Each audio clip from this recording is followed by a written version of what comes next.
The flag of Washington's District of Columbia has 3 red stars, one for each city-state in the 3-city empire. This corporate empire of 3 city-states controls the world economically through London's inner city, militarily through the District of Columbia, and spiritually through the Vatican. The Constitution for the District of Columbia operates under a tyrannical Roman law known as Lex Fori, which bears no resemblance to the U.S. Constitution. When Congress passed the Act of 1871, it created a separate corporate government for the District of Columbia. This treasonous act allowed the District of Columbia to operate as a corporation outside the original Constitution of the United States and outside of the best interests of American citizens.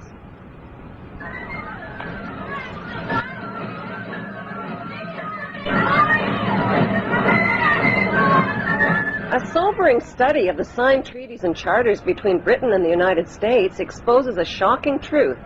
The United States has always been, and still is, a British Crown colony. King James I was famous not for just changing the Bible into the King James Version, but for signing the First Charter of Virginia in 1606. That charter granted America's British forefathers a license to settle and colonize America. The charter also guaranteed that future kings and queens of England would have sovereign authority over all the citizens and colonized land in America stolen from the Indians. After America declared its independence from Great Britain, the Treaty of 1783 was signed. That treaty specifically identifies the King of England as the Prince of the United States and contradicts the belief that America won the War of Independence. Although King George III of England gave up most of his claims over his American colonies, he kept his right to continue receiving payment for his business venture of colonizing America. If America had really won the War of Independence, they would never have agreed to pay debts and reparations to the King of England. When Congress passed the 13th Amendment to the Constitution, the U.S. President was made subservient to the King of England. The 13th Amendment is called the Title of Nobility Amendment and forbids U.S. presidents and their officials from using royal titles like king or prince or baron. For some mysterious reason, the 13th Amendment, which was ratified in 1810, no longer appears on current copies of the Constitution. America's blood-soaked War of Independence against the British bankrupted America and turned its citizens into permanent debt slaves of the king. In the War of 1812, the British torched and burned to the ground the White House and all U.S. government buildings and destroyed ratification records of the U.S. Constitution. 1 century later, a corrupt U.S. Congress committed the biggest theft in world history. They passed Paul Warburg's Federal Reserve Act in 1913, handing over America's gold and silver reserves and total control of America's economy to the Rothschild banksters. Most Americans still believe that the Fed, or Federal Reserve, is the government. It is not. The Fed is a privately owned banking system whose majority Class A shareholders are the Rothschilds, Warburgs, Kuhn and Loeb, J.P. Morgan, Rockefeller, Israel Seif, and the Lehman Brothers. This private banking cartel is the Fed and is never audited and never pays taxes. They print and design America's money, which displays their symbols of an Egyptian pyramid, a Masonic all-seeing eye, and the words, "In God we trust." Who exactly is the God they trust? They also collect American taxpayers' money through the IRS. Then they loan it back again with interest to pay for roads, bridges, and other public works. Most U.S. citizens believe that the United States is a country and that the President is the most powerful man on earth. The United States is not a country. It is a corporation, and the President is President of the Corporation of the United States. He and his elected officials work for the corporation, not for the American people. Since the United States is a corporation, who owns the corporation of the United States?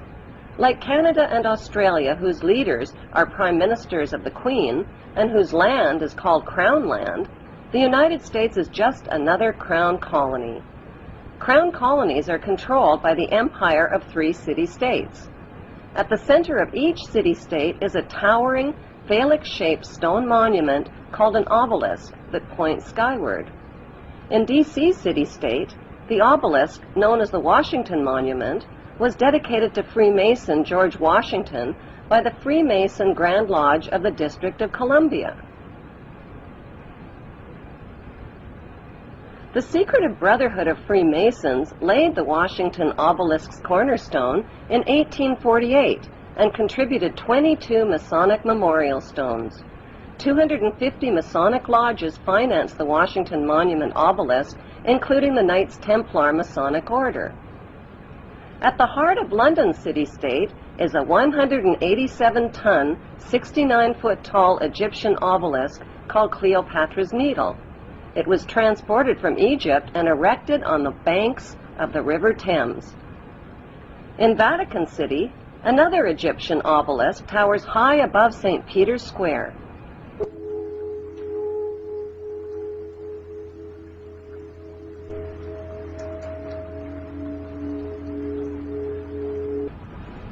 What exactly is an obelisk? Obelisks are phallic-shaped monuments honoring the pagan sun god of ancient Egypt called Amun-Ra. The spirit of this pagan god is said to reside within the obelisk. Obelisks symbolize the phallus and fertility. At the base of the obelisk is a sunwheel circle symbolizing the vagina. Together, they depict male and female sexual union. Worshippers of Amun believe Amun is the supreme god and creator of all things, and can transform himself into other gods, like Osiris, the god of the underworld, or Seth, the god of evil and chaos. Since vowels were interchangeable in the biblical Hebrew language, Amun can be spelled A-M-E-N, A-M-O-N, O-M-O-N, or A-M-U-N. Today, Amun is one of the most popularly used words in the entire world. It is used in all languages by Christians, Muslims, Hindus, and Jews at the end of prayer. Without realizing it, people all over the world are praising Amun. The Old Testament of the Bible is the holy book of both Christians and Jews. Amun is repeated over and over again throughout the Bible and is hidden within the word testament. The word Amun literally means the hidden one.